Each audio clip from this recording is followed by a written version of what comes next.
All right, are we shooting or what? On roule, on roule.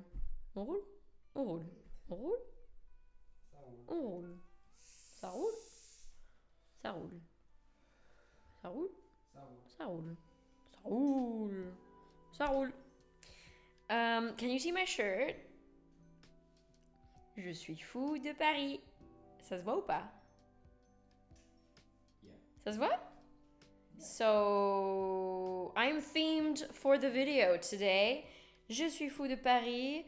Mon petit t-shirt que j'ai découpé moi-même, that I cut myself a long time ago. I think this was when I was like a teenager. So I still use it in like as a pajama sometimes. I just figured, you know what? It's cute.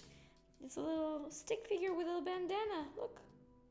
And of course, to pair it up, the beret, because today we're gonna be talking about, you guessed it, Paris books. It's the third part of this Paris book series. A lot of Paris books, right? First part was all the books on my TBR, I think. Yes, I think that's what it was. Was it that? The second was... No, not at all. It wasn't that at all. The first one was a tour of Paris bookshops. If you're in Paris and you want to buy English language books, you should watch that video. I'm going to put it down below, the link, that is. And so it's all my favorite bookshops. Of course, it includes Shakespeare and Company, but it includes better ones, in my opinion. Not that Shakespeare and Co. isn't good. I love it too. It's just, there's actually better ones, in my opinion. But anyway, that aside, the second part was my Paris TBR. So Paris Books TBR, it's a thing. It's like a genre that I read, and it could be anything. It could be a history book, it could be memoir, it could be essay, it could be about food, it could be a novel. Although a lot of the Paris novels, or novels set in Paris, if you kind of look it up, it's always a war story for some reason. Like the very famous All the Lights We Cannot See by Anthony Doerr, which I actually read, surprisingly, and I loved it. It was surprising that I loved it. And then there was a show adaptation not so long ago, which was not as good as the book, but it was good. It was still good. Anyway, we're not going to talk about that book because I feel like being a mega bestseller, there's a good chance that whoever you are watching this, you have read it. And it is set in Paris during the Second World War. So there are no books set in the war. At least not World War novels here. And I have here a stack of 6 books about Paris, set in Paris, that I love. And that you should read if you're interested in this genre as much as I am. The first one, Jean Rhys, I think it's pronounced that. I'm not sure. I think you can pronounce it that way, but I'm not sure. Good Morning Midnight. Wonderful title. I actually discovered this book through another book titled Good Morning Midnight, which was a more popular book. There was an adaptation with George Clooney. And the author, I think, got inspired by this title. And it's a brilliant title. And it's a very depressing book. It's a very depressing book, but it's good. It's good. It's you know, it's modernist. It's written during, I think, if I'm not mistaken, we're going to check in a second, in the 30s? So we're going to check. I'm not sure, actually. First published... Oh, I wasn't far. 1939. So yes, and of course, Good Morning Midnight, as I forgot, and now I see, is the first line of an Emily Dickinson poem. I think she didn't even title her poem, so the poems of Emily Dickinson's, I have to verify this information, but her titles are just the first line of the poem.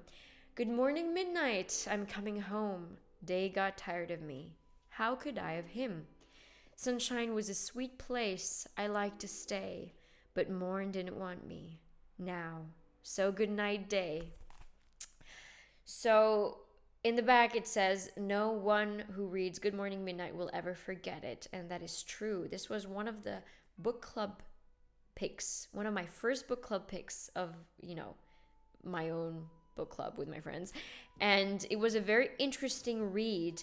It's set in 1930s in Paris, so still in that kind of vintage wartime vibe, but it's about a woman who's kind of adrift, depressed. She seems to be healing from some kind of, she seems to be trying to forget something very difficult. And she's very bleak and cynical. And it's good because it's written really well. There's there's these eerie moments, and it really sucks you in. And I do think that you have to be in a certain mood to read this. But if you're a literature lover and if you love Paris and classics, you could like this a lot. And let me read you a line. I say, "I think most human beings have cruel eyes, that rosy, wooden, innocent cruelty. I know." So it's a bit like a dream reading this. There's scenes where she kind of meets with other people and they have depressing conversations. I'm not selling it well. I'm just saying it's good, but it's depressing. And there's more to it, of course. Jean Rhys is more known actually for the book White Sargasso Sea, which I think is a prequel to Charlotte Bronte's Jane Eyre, which is very interesting. Someone said normalize writing prequels to books that you didn't write, and I didn't read that. I only read Good Morning Midnight and Quartet, which is also set in Paris actually, but it must have been less memorable because I don't remember. I know I read it, but I don't remember it. But anyway, Good Morning Midnight. The next one, huh? Ah oui. Oh, pardon. Autofocus. Can you shake it again? Cool. Put it down. The next one is also some kind of vintage book. Not because it was also written in the same time frame, but because the copy I have is very old. It is super yellow. I really wonder when this was published. I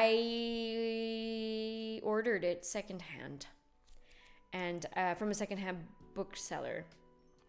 And it is basically a series of portraits of Paris during, the time between the mid-20s and the late 30s, so just before the war.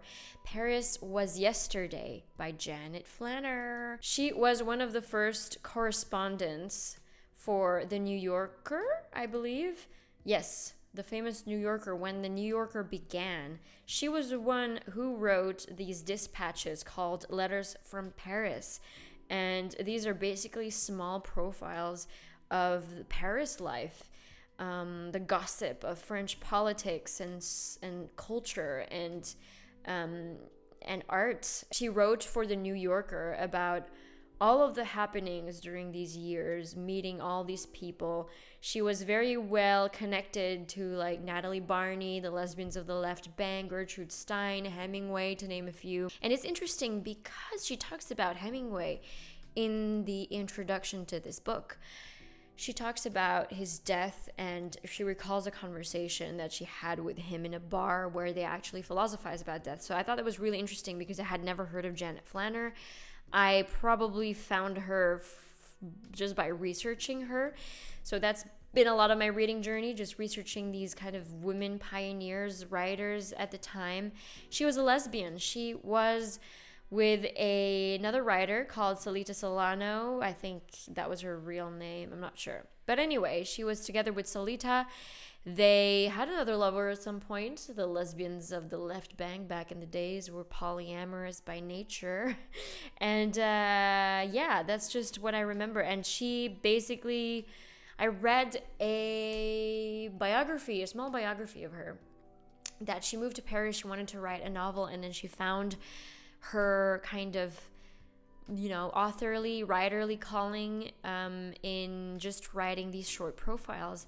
And for me, I remember reading this a couple years ago, maybe a bit more actually, and thinking it kind of opened the vistas in my head in what you could do as a writer, because I want to write novels, but I think it kind of illuminated the fact for me that as a writer, there's so many other things that you can write. And I know that sounds super basic, but Janet Flanner was really, that was that for me. It was like a light bulb moment when I read her biography. And yeah, let's try to read a little passage of one of her profiles. The Autobiography of Alice B. Toklas. A Paris-written book of extreme interest to both sides of the Atlantic, and indeed to one side of the Pacific, since both the ladies hail from California, will shortly be published in New York under the sly inscription, The Autobiography of Alice B. Toklas. Even though it talks about Gertrude Stein, because they're both together. As some young foreign painters like Picasso, Juan Gris, and Matisse, and later some struggling expatriate writers like Joyce and Hemingway discovered years ago, Miss Alice B. Toklas is the friend who lives on the Rue de Fleurus with Gertrude Stein. And certainly any autobiography of the one must necessarily be a biography of, if not even by, the other, plus a complete memoir of that exciting period when Cubism was being invented in paint and a new manner of writing being painted in words. An epoch when not everyone had too much to eat, but everyone had lots to say. When everything we now breathe was already in the air, and only a few had the nose for news to smell it. And with most of the odors of discovery right under the Toklas Stein roof. Considerable mystery and some secrecy will still surround the book here, but not much, really. Among the few privileged to see it in MS, it has already provoked quarrels as to its merit. The quarrels being about which of its hundreds of merits is the most meritorious, the Picasso part or the analysis of Hemingway, the long, marvelous description of the cranky old picture merchant Vollach, the piece about William James in Harvard, or about Johns Hopkins. However, on one point, the public will be glad to know all the privileged agree, and that is that the book is written simply, not in the matter of the making of Americans, but rather completely in Miss Saint, that is to say, Miss Toklas's first or easiest literary manner.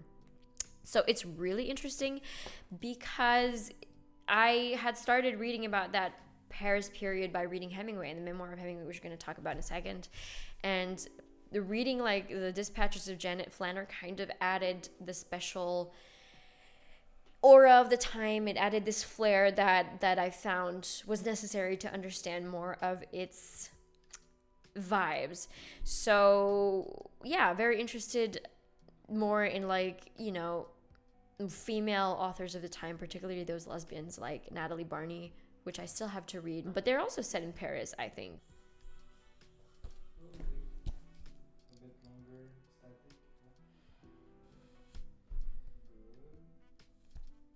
Good. Okay. Next, and of course, this book had to be featured in it. I read it, I think, 3 or 4 times. A Movable Feast, Hemingway, one of my favorite books ever.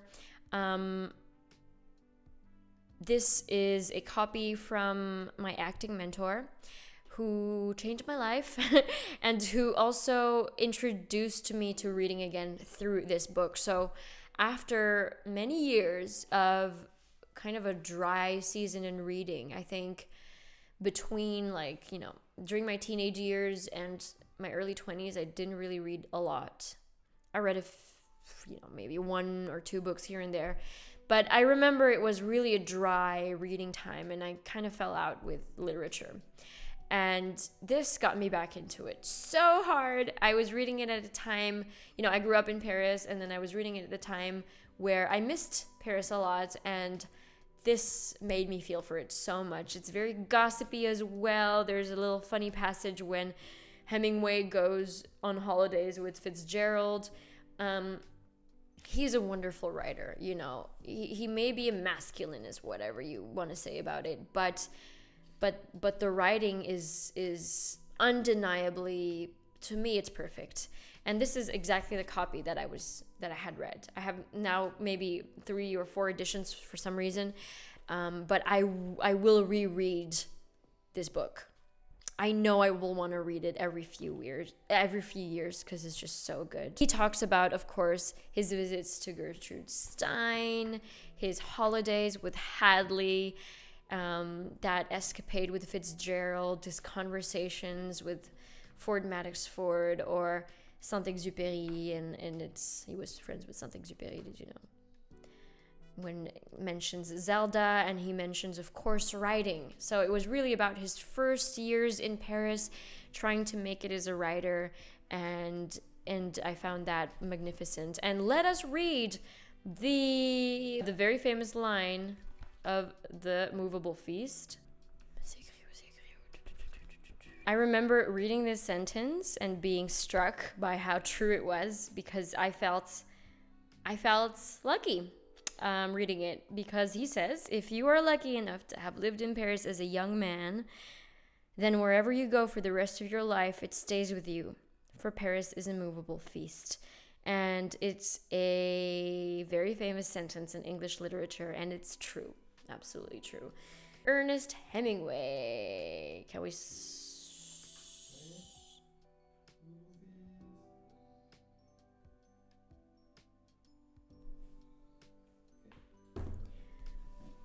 to stay in the line of Hemingway, of course Hemingway had to be mentioned in 3 of these books.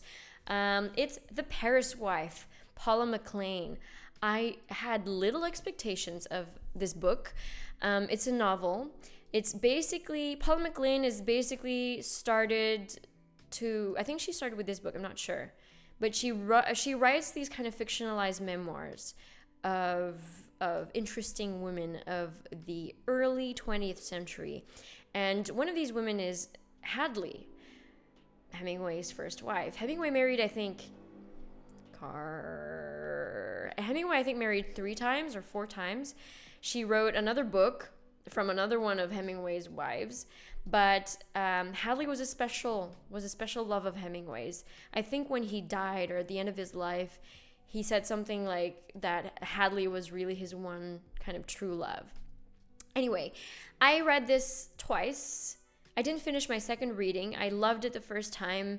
It was really well written, really engaging. And I just thought it was so interesting to kind of have a different perspective. It felt so real. It felt like, you know, Hadley had actually written this. The dialogue is great, and I still would recommend this book, even though by the second reading I didn't enjoy it as much.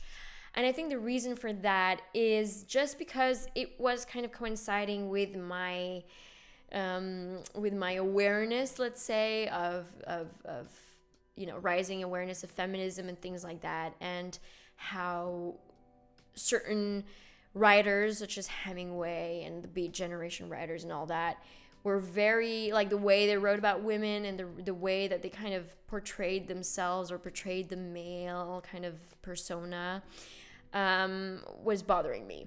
I think I'm outgrowing that now, because, you know, when you realize all these things, you're like kind of angry at the patriarchy and shit. But yeah. Oh, Allie's here. It's fine. Hi, Allie. We're shooting a video. You're a part of the video now. You can just walk in if you want. It's fine. It's casual. It's just the YouTube people, whoever you are. The Paris Wife. Hi. So yeah, it was a really, really good book. I highly suggest reading it. I don't remember what I was saying, but anyway, it was great. I didn't like it the second time, but now I like it. I mean, I still like it overall. And yeah, Paris Jazz Age, we can't get enough. And I remember reading this, and it was also one of these unputdownable books. Like, it was just really engaging. And a very good and beautiful love story. Okay, now 2 books left. The other one I want to talk about is Parisian Lives, Deirdre Bear. Sorry. I don't know how do you pronounce this? Deirdre? Oh, it's funny because there's a passage actually where she talks about meeting Simone de Beauvoir and Simone de Beauvoir calling her Deirdre. So no, it's not Deirdre, it's probably Deirdre Bear. It's basically the writing of the biographies of Samuel Beckett and Simone de Beauvoir. So this author wrote those biographies, and she wrote a memoir about writing those biographies, which I think is super interesting. It's a big book, but I thought it was fascinating. It was really fascinating, because also mostly because she also was a mother at the time, and I really found it interesting how she exposed misogyny, because when she was writing the biography of Samuel Beckett was still alive, and I think she was one of the first biographers who was writing about legendary literary figures that were still alive. So she was interviewing them in parallel with interviewing their friends and families and other people that worked with them.